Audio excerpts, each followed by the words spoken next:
6 जनवरी 2026 खबर मिलती है कि दुनिया का सबसे ताकतवर देश अपने ही एक पुराने दोस्त और सहयोगी देश पर हमला करने की सोच रहा है।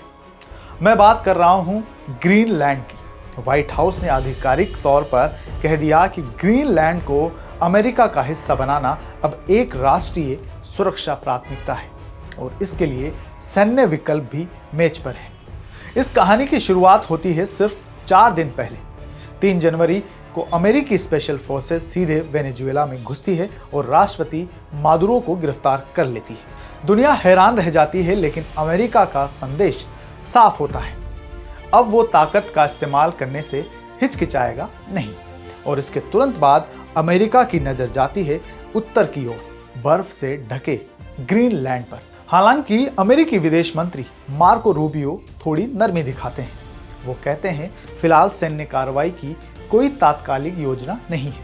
अमेरिका की पहली पसंद अब भी यही है कि ग्रीनलैंड को डेनमार्क से खरीदा जाए, लेकिन दिक्कत यह है कि व्हाइट हाउस और विदेश मंत्रालय की भाषा एक जैसी नहीं है और यही बताता है कि ट्रंप प्रशासन किसी भी विकल्प को पूरी तरह नकार नहीं रहा।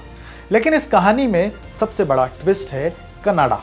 आमतौर पर शांत रहने वाला कनाडा इस बार अमेरिका के सामने दीवार बनकर खड़ा हो गया। प्रधानमंत्री मार्क कार्नी और विदेश मंत्री अनीता आनंद ऐलान करते हैं कि ग्रीनलैंड की राजधानी नुक में तुरंत वाणिज्य दूतावास खोला जाएगा। ये सिर्फ एक ऑफिस नहीं, ये एक सीधा संदेश है। ग्रीनलैंड अकेला नहीं है। कनाडा को डर है कि आज अगर ग्रीनलैंड गया तो कल आर्कटिक रास्तों पर भी दावा हो सकता है।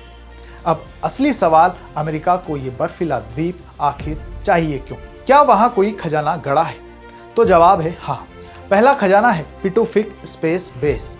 ये वो जगह है जहां से अमेरिका रूस या चीन की मिसाइल सबसे पहले देख सकता है। दूसरा खजाना है रेयर अर्थ मिनरल्स। आपका फोन हो, इलेक्ट्रिक कार हो या फाइटर जेट, सब इन्हीं पर चलते हैं और फिलहाल इन पर चीन की मजबूत पकड़ है।